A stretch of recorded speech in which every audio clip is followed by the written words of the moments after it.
What's up, everybody? I'm super excited about doing this video today. As you know, over the past 2 weeks, I've been collecting all of your questions about landing pages, funnels, Facebook ads, email marketing, website optimization, all that good stuff. And today I'm going to be answering all your questions. So if you posted in our Facebook group or on LinkedIn or in YouTube, on our Facebook page, or even on Twitter, then I will hopefully be answering all your questions today. Now, even if you didn't ask a question, it is really helpful to listen to the answers because I am going to walk you through my thought process. I'm going to show you how I analyze a landing page or how I look at an ad or what I ask, the questions that I ask when I'm analyzing any type of landing page for my clients or for my students, or even an email campaign or a funnel. So hopefully you will learn a lot today. And if you have any questions, as always, leave them in the comments and I will get back to you. Let's get started. All right, so our first question comes from Deb, who says, "Hi, Talia. First off, thanks for offering the 3MA. Cool. I really appreciate it. We're trying to increase our conversion rates on this page to 3% or above. So let me show you this wonderful page. Customer service app made just for Shopify stores. Delight Chat helps you manage customer conversations for your Shopify store from a single screen. Easy setup and powerful features, all without breaking the bank. Join the waitlist." All right, looking at the page as is, fantastic. I was reviewing the copy beforehand, and I have to say I am super impressed, and I will actually get into this in a minute, talking about how important it is to use copy to tell a story the way you guys are doing on this page. But before we dive into that, let's talk about the header section. The header section is where people land on. It's the first thing they see. Now, I don't know if people coming to this page know that they're going to a waitlist page where they're going to have to join a waitlist or not. However, if I am a person who is really looking for a customer service app and wants to start using one immediately, this is going to be a challenge for me because I don't want to join a waitlist. I want to get started immediately, which is why it is super important to have a reason for people to join the waitlist.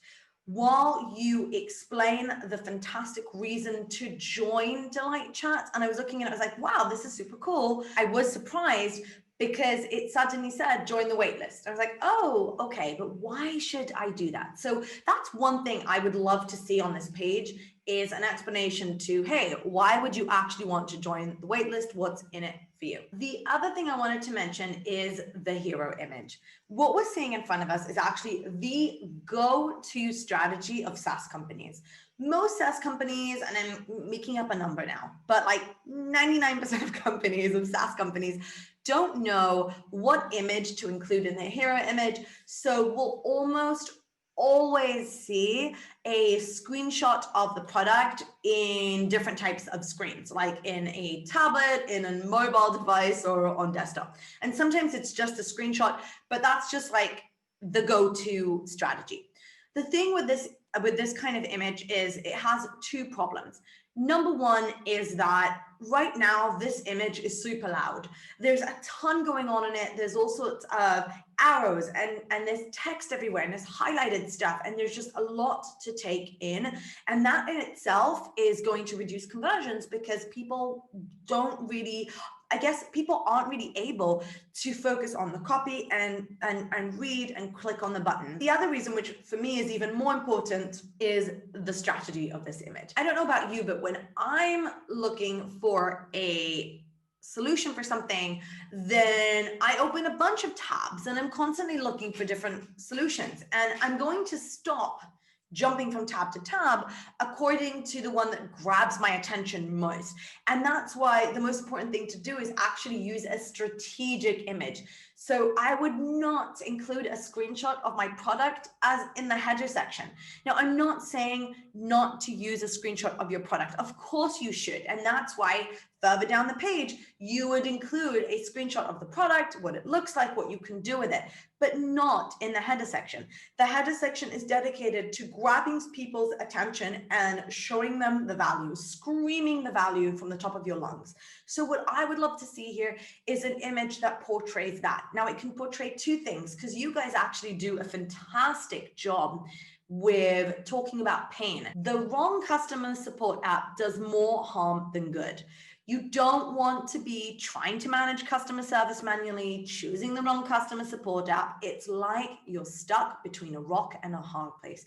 You guys do a phenomenal job about talking about the pain, losing customers, multiple members of your team doing the same stuff, jumping back and forth between things, communication going haywire, customers not getting their worth, all this amazing things. And I don't see any of it in here. So what we're missing is a value proposition. So I understand that the customer service app is made just for Shopify stores. And what else? Why should I care that it's just for Shopify? Because there's plenty of customer service apps that serve Shopify and other stores. So that's what I'm missing. And that's what I also want to see in the image. It could be an image of the pain. It could be a visual describing any one of these bullet points. It could be jumping back and forth between multiple browser tabs, trying to check emails and WhatsApp and social media messages. Or it could be an image of the desired outcome and how people are going to feel once they actually use the product. So a strategic image is super important and can go a really long way. And I really advise testing for it and seeing how that goes, because in my experience, when I use a strategic image instead of a screenshot, that's worked phenomenal for us. But it all works together. And because you guys have already got this copy on the page, which by the way, it's actually built around the formula PAS, pain agitation solution. First, you talk about the pain that people are experiencing right now or could be experiencing or aren't aware they're experiencing. And then you agitate it and you explain how it is affecting their everyday lives. And then you offer a solution. Say hi to Delight Chat, the customer service app built for e-commerce and DTC brands running on Shopify. Phenomenal job, great work introducing the pain, what they're feeling, what they're going through, why it's not working, and hey, here's the solution. Now we're missing this in the header. So two things for this page. Let's give people a reason to join the waitlist, and let's test a more strategic image that focuses on the desired outcome of people, that focuses on what they're going to feel once they use your app. All right, let's move on to the next question. The next question is by Zeph Cornell, and he says, "Hi Talia, I would like to know, how do you do an A/B test on your landing pages? Do you test both variations at the same time or one after another? Thanks." Okay, Zeph, fantastic question. And I do get this a lot. So let me talk a little bit about A/B testing before I answer that question specifically. So one of my, I'd say, rules for running a test is to make sure that you can get at least 100 conversions per variation, meaning that when you're running a test, and this I guess is answering your question, yes, you do run both variations at the same time. So you can use tools like Optimizely, Google Optimize, VWO, who will split the traffic for you, and it will split it 50-50. So let's say you are testing a landing page and you create a new one, then you would put both links in the tool and it would split the traffic 50-50. So you wouldn't have to do it on your Facebook ad or on your website. You would just have the one link, but Google Optimize, for example, would split the traffic for you automatically 50-50. But in order to do that, you have to make sure that you have enough conversions in order to test. I know that when it comes to conversion optimization, everyone thinks that A/B testing is like the highlight, the biggest thing, but it really doesn't have to be. Sometimes we don't have enough traffic to test. Sometimes we don't have enough conversions to test. And you don't want to run a test for 6 months. You want to be running a test for about 3 to 4 weeks each test. That's how much it should run. And it should be able to get 100 to 150 conversions per variation. So for example, if you're trying to get more people to sign up for a demo, or if you're trying to get people to buy something, let's say you have a product page and you're creating a new product page and you're going to test that, then you want to make sure that you're going to get 150 sales in one variation and 150 sales in the other variation, or at least close to it, in order to run a good test that will be valid. The big part is just to remember that, yes, with real A/B testing, like the official A/B testing is running 1, 2, 3, 4 multivariants all at the same time. But if you don't have enough traffic and you don't have enough conversions per month, it's not going to be worth it. So you have to think about that. There are plenty of calculators you can use in order to figure out which is the best way to go. But yeah, the best way to test, the only way to test really, is to have your traffic split 50-50 down the middle without you doing it, but A/B testing tool doing it for you so that it is completely random, sending 50% of the traffic to one page and 50% to the other page. And that way, the reason you also want to run it for 3 weeks is that the traffic is split and you can see it over special days. So for example, it's not just that on Sunday there's a peak because it's the weekend, or something happened on the news and there was a peak and people rushed to buy something, or there was some sort of article on a paper and people rushed to figure out because there was a PR article or something. So running it for 3 weeks, and splitting the traffic 50-50 automatically via a testing tool really helps randomize stuff and help you figure out what really increases conversions. The reason you don't want to do it one after the other is because traffic is not the same. You just want to make sure that you are really testing it with the same environment, the same things are happening, and nothing changes anything. Really, the best way to do it is to do it at the same time. The next question comes from Gim Jalik. He says, "Hi Talia, I have a question about the value proposition. How do you differentiate your value, your unique value proposition and your unique selling proposition on a landing page? Does the headline actually consist of it?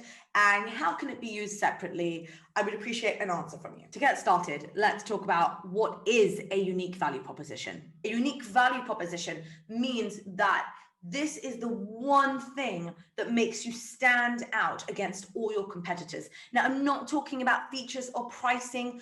I'm talking about the feeling, the emotion, the desired outcome. What are people going to feel? What are they going to achieve? What job will they be able to get done by using your product or your service and yours alone? And that is an incredibly hard thing to figure out when you don't have a process in hand, but there are many processes that you can use. But assuming you know your unique selling proposition and your unique value proposition, then what you want to do is include it in everything that you write on your landing page. But the first place would be, in my opinion and from my experience, the headline. And what I like to do is I use a framework. So your headline is the promise. What are you promising to people? The subhead is how are you going to deliver on this promise? And then you have the call to action button. So that for me is where the most important part of your unique selling proposition needs to live. However, it's not just the header, it's throughout the entire page. So for example, when you're writing bullet points on the page, you want to make sure that you're not just naming the features or the products that you're including, or we do SEO, we do PPC, or you're going to get 1,000 templates, but you're explaining the value of it. And you're explaining why they care about it. So you do that in your bullet points, and you do that with all the subheads on the page. You want to make it about the value proposition. You want to make it about the customer. So you want to put that up front. So you start with the headline, you start with the header, but you use it throughout the entire page wherever you can. And it can also be done with images. So we talked before about Delight Chat's landing page. and we saw the screenshot. But what we could do is include a more strategic image with the value proposition. Include your value proposition in everything, in any promise that you make. So if you have 500 templates, or if you have AI or machine learning or whatever it is that is the promise in the next sections of the page, make sure to follow up with, and what's in it for you? Why is this important? Why does this matter? It's not just about what we have in our product or the services that we're offering or the coaching that I'm offering, but why would you care and how would that help you? Our next question comes from Rhonda, and she says, our BigCommerce site made $100,000 last year with no paid advertising. The owner wants me to explore migrating to Shopify to replicate functionality on a competitor site. Should we do this? Great question, Rhonda. So the biggest issue that I see here is that you do not know how this is going to affect conversions. And there's a couple of things in here. Number one is that you are essentially talking about a redesign, because usually when you're migrating or changing a website or an infrastructure, you're also going to make changes for the design and the copy because things want to be changed and optimized.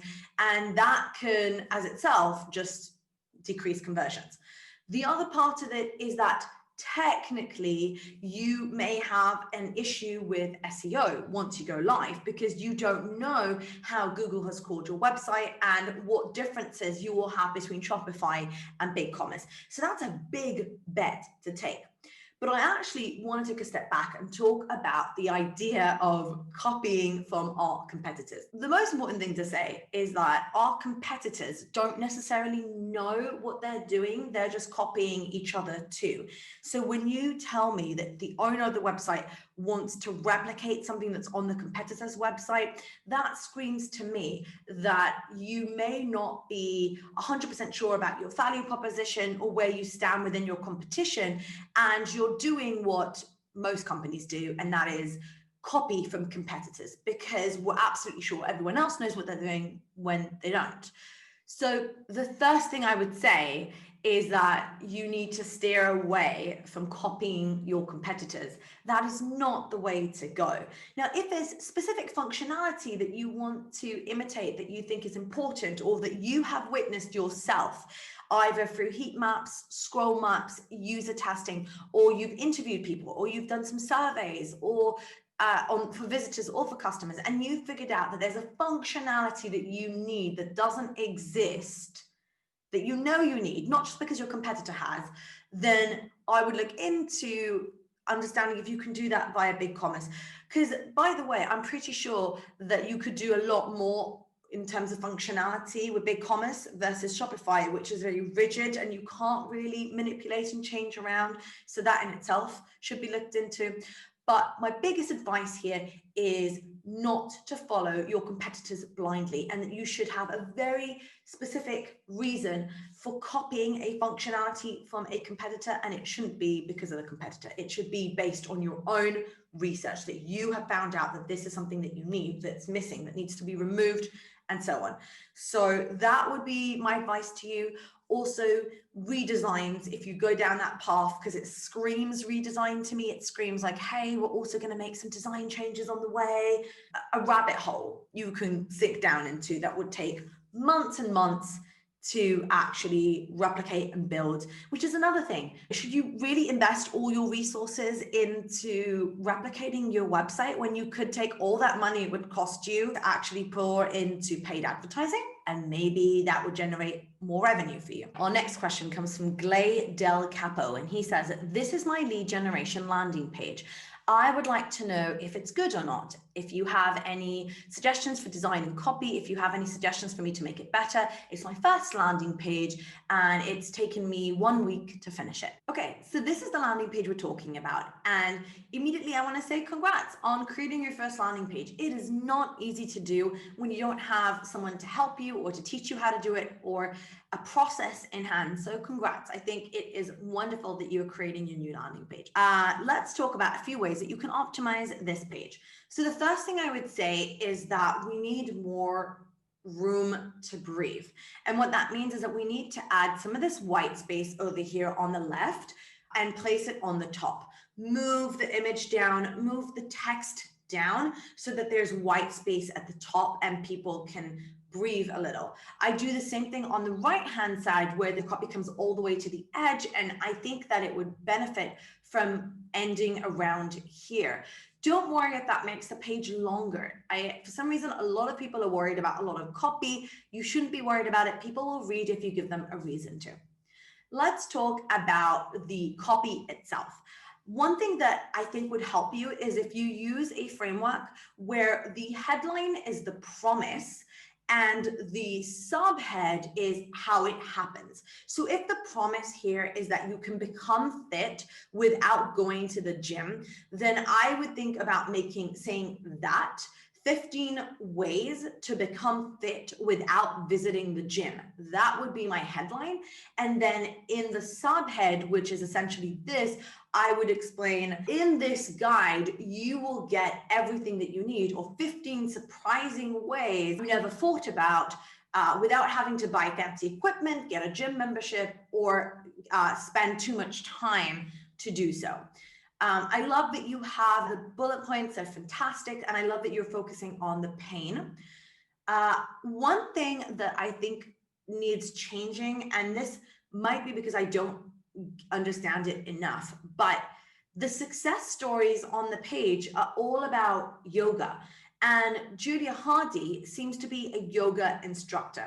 So when I was reading this copy, I figured out, oh, so this image should not be of someone training at home with a skipping rope. It should be someone doing yoga, and maybe the copy should focus more on yoga and how it can help you get fit, because right now, this image does not really resonate with any of the copy and the social proof that you're using. You're essentially saying that this is about yoga and how you can use yoga to stay fit, but the image itself is someone skipping on a rope. So I don't think that it really correlates well. I also think that if you wanted to test something cool, you could maybe pull one of the quotes that someone gave you here and use that as the headline of the page itself.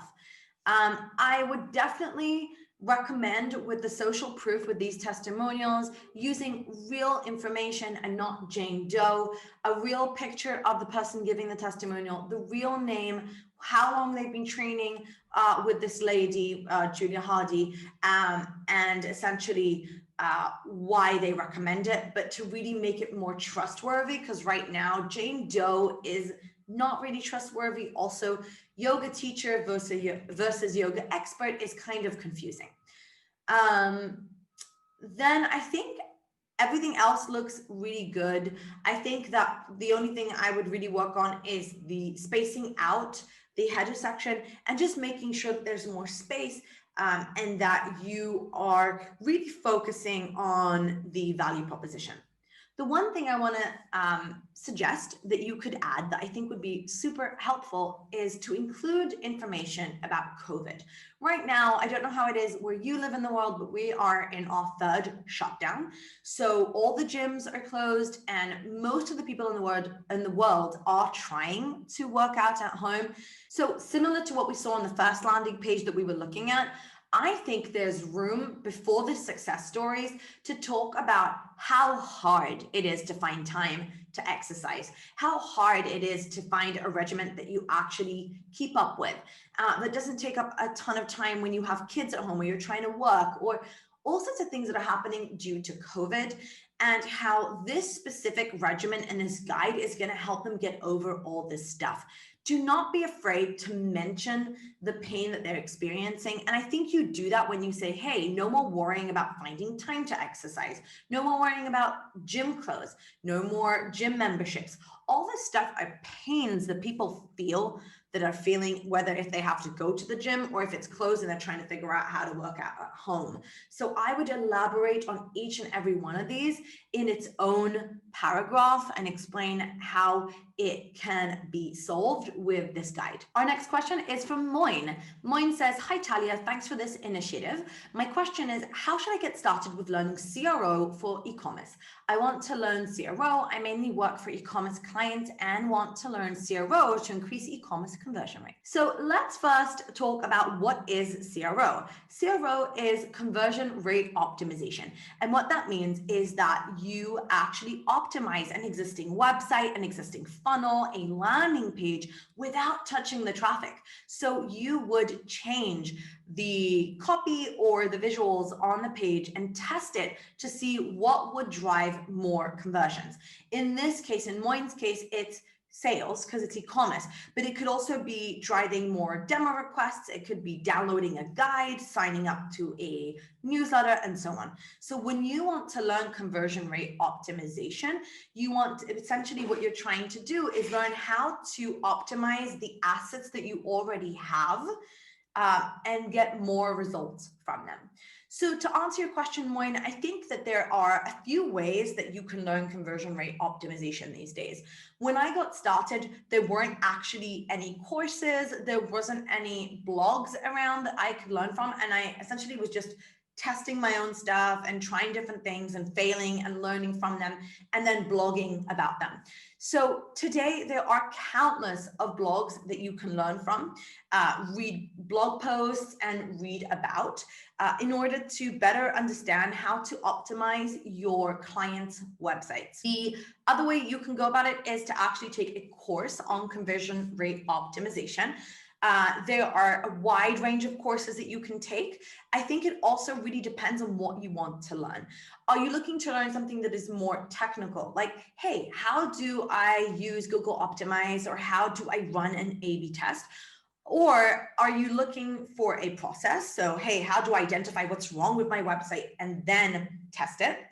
Or are you looking to learn, okay, I understand that I have a problem with my product pages, or I know that I have a problem with the home page or the category page or an email sequence. How do I know what to fix? Those are three different problems, and not all courses, unfortunately, cover all that stuff. So in my courses, for example, I talk about how to know what to change on the page. So if you know that you have a problem with your pricing page, or you know that there's a problem with the checkout flow, then how do you know what copy to use, what images to use, and what colors to use in order to optimize that and make it better?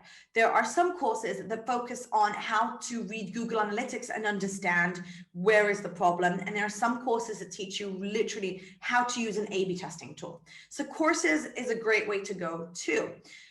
However, I understand that you do have your own clients, and what I would suggest is testing stuff on your clients' websites. And if your clients are willing to work with you on this stuff, and there's no reason why they wouldn't, I would actually start there. So I would go into my client's Google Analytics account, I'd find a problematic page, I would do a lot of studying and reading on blog posts, and maybe take some free courses, or maybe pay for a course on how to optimize that specific page, and then run an A/B test on it yourself and actually just get your hands dirty and try things, because there's no better way for learning anything in life than actually trying. So I really think that just doing it yourself is a great way to go about it. As I mentioned, I do have my own courses that I teach, and I really think that they can help because they give you processes and ideas on how to do it. But at the end of the day, doing it yourself is the best approach and the best way to learn. Okay, our next question is from Eva Owens, and she says, "Hi Talia, this is so exciting. I've followed you for a long time and would love to get your thoughts. I run marketing for an amazing nonprofit that is growing nationally and is trying to make sure that caregiving, home care, and childcare is an economically stable job by giving caregivers access to steady work and good pay through union jobs." That's amazing. We launched a campaign a few months back to acquire new users in the Seattle area. We're using this landing page and we can't figure out why it's bombing. Our CTR and ads is totally decent, but once they get to this landing page, it's bomb city. We're using HubSpot for our landing page hosting. We've A/B tested, not including the phone number, but that hasn't made an appreciable difference. All right, let's take a look. What are your home care needs? Who needs home care, where and when? Any special needs such as dementia, diabetes? What else should we know? Your first name, your email, your mobile phone number, zip code, send. So the way I just read this landing page, that is how probably all your visitors that come from your Facebook ads, which are working well, I can see 35%, 37% click-through rate from your ad, which means the ad is landing on an emotional level because it's sending people to this page. But when they get to the page, the first thing they see is the actual form. And only once you kind of look at the middle of the page, it says, find trustworthy home care available now in King County. So before we dive into the rest of the page, the immediate thing I'm going to suggest is bringing the headline up to the top of the page. And what I would think would be an interesting test to try is to have a headline, a subhead, and only then have the form, even if the form is below the fold. And here's what I would like you to focus on. One of the amazing things that you did when you wrote to me was explain how amazing this organization is. And I think it doesn't need, the landing page doesn't need to be about the organization, at least not in the header section. But what I found is that when people are looking for home care, they are very worried. It is a very stressful thing to do. On the emotional level, you're worried about the kind of care that your family or your friend is going to receive, whether if it's an older person or a child. You really want to make sure that the people that you are going to contact understand you and your emotional needs. If find trustworthy home care is the headline, that's fantastic. That's probably the value proposition that people are looking for. Now I want you to explain why you are trustworthy and why you are the right people that are going to make sure that the home care that they get is trustworthy before people see the form itself. Because if people only see the form, they're going to jump out. They're not going to want to convert because they don't even know who you are yet. They saw a really cool ad on Facebook or on Google and they're thinking, yes, this is interesting. It's in Seattle. It looks promising. Then they click through and there's just a form with all sorts of fields in there asking them to tell them about special needs and dementia and diabetes. And that is a bit personal. So before doing that, I think it's important to actually have the headline, the value proposition, and the subhead at the top. So another thing that you could do is have this image across the entire page so it's wide. Maybe actually use the same image that you're using in your Facebook ads so people have that connection that it's the same thing and the same business. And then have the headline beside it with a promise, which is find trustworthy home care, but also have the subhead. How are you going to make sure they're going to get trustworthy home care? Then you can show this form field and all this stuff, this good stuff that you want people to fill in. Then you have how it works. One click on Karina and you are on your way to finding reliable, trustworthy home care. Tell us, we search, you choose. Care you can trust, trusted by medical professionals, are care professionals, available trends, finding good care. Okay, this is the section I was looking for. I think it would be super helpful if you had a section before all this stuff, before how it works, of, hey, acknowledging you're struggling. It is scary. It is hard to find home care. You know, we've all seen the films, we've all seen the stuff. It's our loved ones, it's the people that we care about the most. And right now, they are also probably doing all the hard work themselves. So there's a lot of emotional labor here, and it's important for you to explain that you understand them and that you are coming from a place that is trying to help solve this issue. So I think that this section may be framed not about finding good home care is easy and free on Karina, though free could be a good trigger.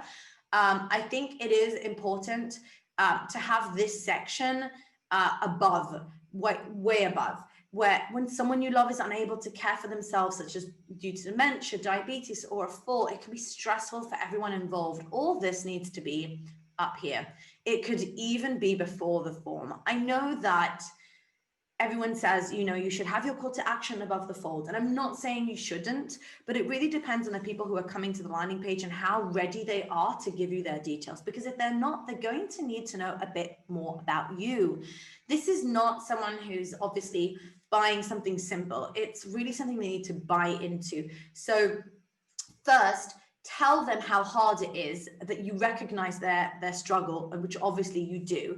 Then tell them about yourself and who you are, and then feature these in a much bigger way. Like, here are what the professionals are saying, and here's how good it's going and how people are happy. Then here's how it works, and then this part. So I think that it just needs to be reordered a little. And I think that the biggest part is fixing this header section and really making it more about them before getting them to fill in a form. Because what I think is happening is people are landing on here and they're ready to investigate and learn a bit more about you, but then they land here and they're like, oh great, another lead magnet. Like, they're just trying to get me to put in my details, and then they're going to call me and harass me, and they don't know all these great things about you. So I think it really is important to mention all this stuff. Okay, our next question comes from Marvin Harris, and he says, what is the biggest funnel mistake SaaS companies make,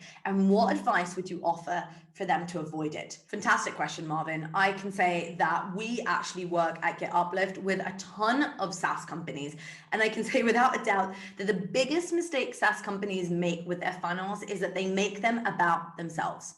And what I mean by that is that when you land on their landing page, or you get an email from them or an ad from them, it's always about the product itself. There rarely are SaaS companies that focus on the customer. Normally, they talk about their features, their pricing, their technology, and essentially the features and how things work. And unfortunately, that is not how people buy, because people don't buy products, they buy better versions of themselves. And especially with B2B, when someone is purchasing something for an entire company or a division or a team, there's a lot at stake here.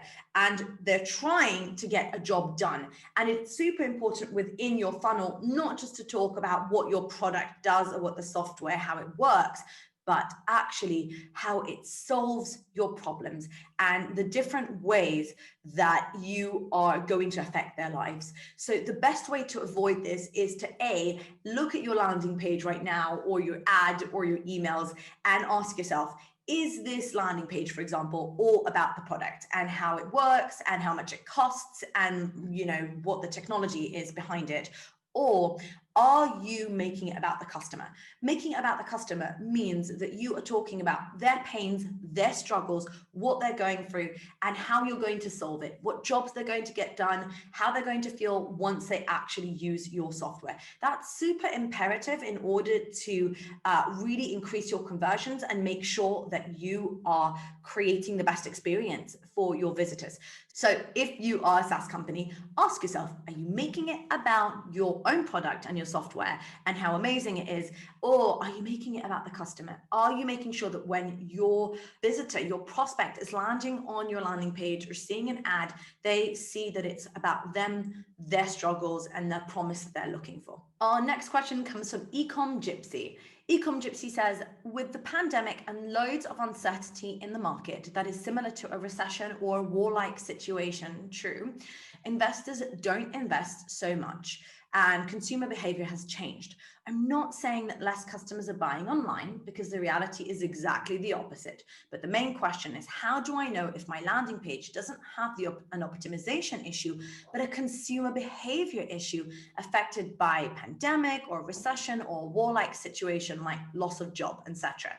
I sell a female product, and after applying your techniques, Talia, my already pretty good page has gotten better. Oh, that's cool. By adding emotional copyright. I'm talking much less about the features and more about the pain my customer goes through and helping them connect with the products as a solution with proper branding. I sometimes wonder, though, if optimization is really my issue. Any professional insight from you is much appreciated. So first of all, I'm super excited to hear that you have applied some of my techniques and tactics and they're working for you. That's super exciting to hear. The other thing I want to say is that I would say that if it was a pandemic related issue, you'd probably see a lot of traffic go down and you'd see a lot less conversions as a whole. However, because as you mentioned, a lot of people are buying, and especially if it's a needed product and not a luxury product, which is what I'm reading from you, I don't know if I would attribute it to a pandemic issue, but there are a few cool ways to find out. One thing you could do is put a survey on the website. I use Hotjar, that's my go-to. You can put a poll on the website, or you can ask with a survey. You can reach out to your customers and just ask, hey, how has the pandemic affected you? So what you need to actually do is look at the funnel in every step of the way and try and understand if there's a bigger issue that you're not looking at. Is there a traffic issue? Is there a conversions issue? Is there a business issue? So what is the problem exactly? And I don't know if you have one. It sounds like you're selling a very important product, something that people need, and it's not a luxury kind of purchase. So if you're seeing a decrease in sales, I would go back to your customers that are already buying and people that may be buying over and over again and ask them if the pandemic has in any way shifted or changed the way they buy products and if it's affected the way they buy your product. But if you aren't seeing any dramatic issue, then I would say that it's more or less going to be a conversion issue. And the more you optimize the website, the more you'll know. But as long as you're seeing steady traffic coming to the website and you're seeing the same conversion, and there hasn't been a huge dip in sales, then I would more or less say it's probably not a pandemic issue. The other thing that I would also consider is maybe creating a COVID-related content piece on your website on how you can help. If there are ways that you are helping others, that you are donating your time, or if you have created a different way where you ship your product. Maybe people are worried about if the product is going to arrive or not. So there's many different questions that people might have that you're not aware of. So creating a piece of content on your website about COVID with maybe a room for comments and asking questions would be a great way to go. So Joy says, hi, Talia, thank you for taking out time to do this. Would you be open to looking at an unpublished page too? Of course. I'm new to this and I have written some website copy for my freelance services. It's my first attempt at website copywriting, but it's still in a wireframe. All right, let's take a look at your page and see if we can optimize it. All right, get a thorough health check for your website's copy. Find your copy's money leaking areas, increase your conversions, learn more. And we have put your copy to the ultimate test, already have copy, but not sure if it's doing its best to convert. Book a call. Okay, then we have a section about you. Hi there, I'm Joy, a Xero trained conversion copywriter for growth hungry companies. Book a call. These are the services that you do. Copy audits save you time, money and time. Free consultation pop-up happens here, reviews come here. But what if you only just had your website copy written? Okay, cool. Take a sneak peek into your copy audit report content. Oh, that's cool. How often do you need to change your website copy? These are blog posts, I guess, and contact form. The first thing I'm going to say, so I read this page before, obviously, showing this, and my immediate reaction was, I think there's an argument here for explaining why copy is even important.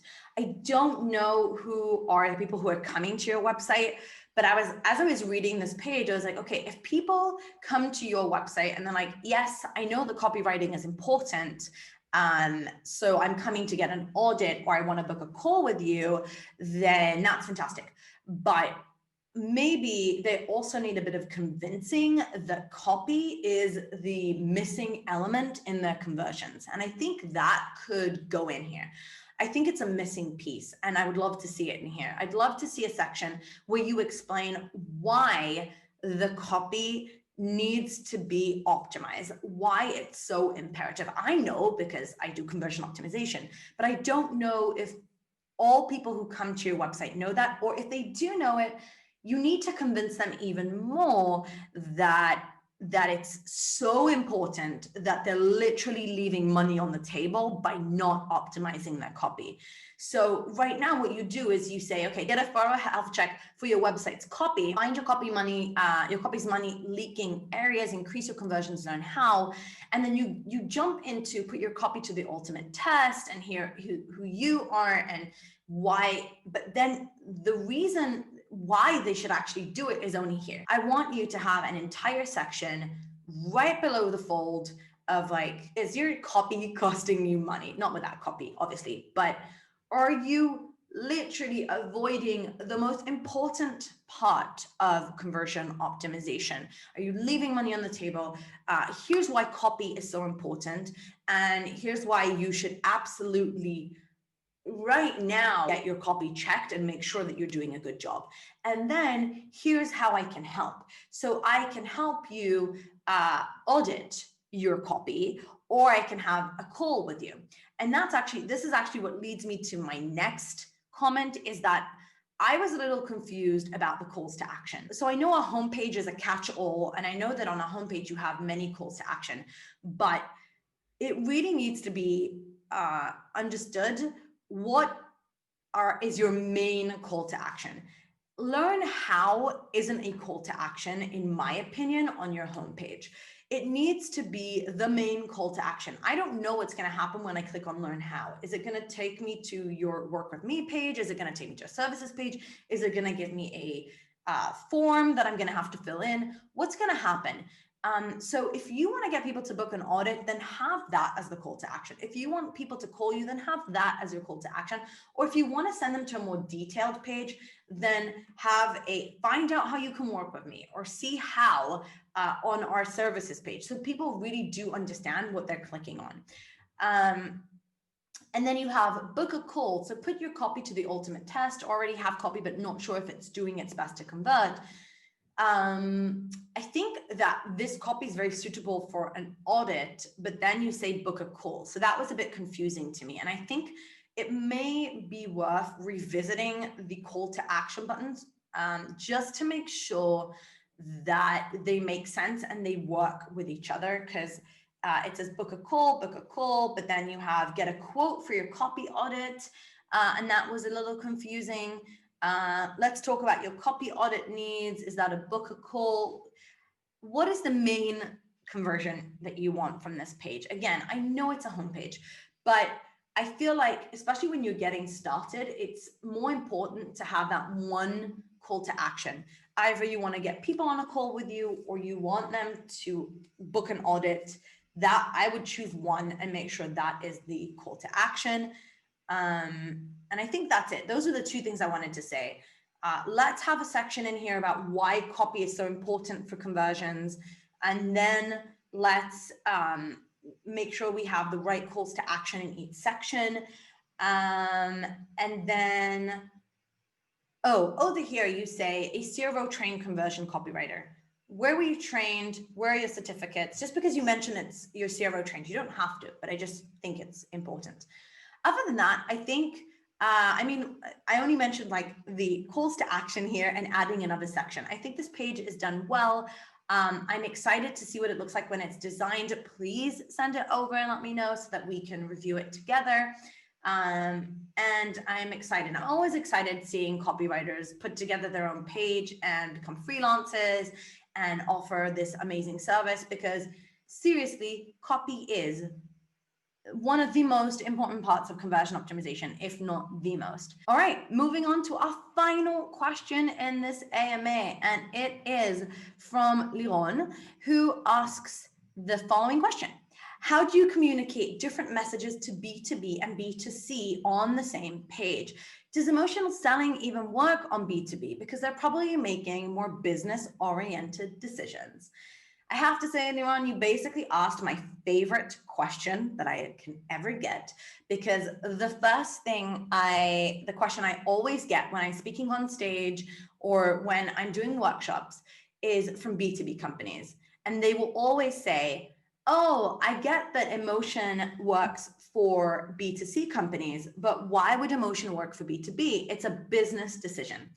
So let me tell you that B2B can sometimes be so much more of an emotional decision than B2C, because when you're buying for yourself as a consumer, then you basically have yourself to answer to, or maybe your significant other.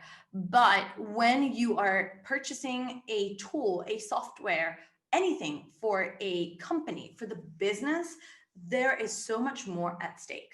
For example, imagine that you were tasked with having to choose the email marketing software. The company's now using one tool, and you are now tasked with choosing another tool, testing it and introducing it to the entire company.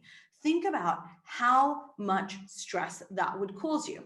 How would you know if the tool that you choose is going to be liked by everyone? What if people don't adopt it or don't want to use it? Or what if during the migration of all the subscribers that you have on this tool to the next tool, some freak accident happens and all the emails get lost? There's just all these things can happen, and it's in every decision that you make for B2B. It's not just what you think about it, it's what your manager's going to think about it, it's what your team's going to think about it, it's how much it's going to cost. There's just a lot of emotional components to choosing a tool. And that's why I think that emotion has a huge impact on B2B. And I don't just think it, I've tested it on hundreds and hundreds of landing pages and home pages and product pages and so on for SaaS companies. So I do know that emotion has a huge impact.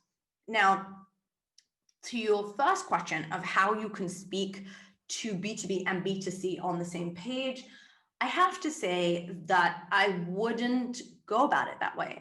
If we're talking about a homepage, then that makes sense. Then if you're serving the B2B side and the B2C side, I could say, here's who I am and here's who I serve. And if you're B2B, please go here and click on this button. And if you're B2C, please click here and go this button. But I would dedicate most of my energy to creating two different experiences completely for B2B and B2C. In fact, I don't know what the business is, but I would say that normally when you're serving both sides, you don't really want your B2C, the consumers, to see what you're doing with the business partners. So, and other than having like a small little button saying, hey, do you want to work with us if you're a consumer, I would have two different funnels completely. Now, I don't know, as I mentioned, I don't know the business, so maybe I'm incorrect, but that would be my go-to. And that's it for today. Thank you so much for taking the time to watch and listen to this AMA. Hopefully, even if you didn't ask a question, you were able to learn and see how I analyze pages and get some ideas and suggestions for your own pages and ways to optimize your own website. If you have any questions or any comments, leave them below. And I will see you next week with our new YouTube video, which will be talking all about landing page optimization. And in the meantime, I invite you to join us in the Facebook group We Optimize, where we have ongoing conversations about conversion optimization, about funnels, landing pages, emails, the lot. Thank you so much. I will see you again.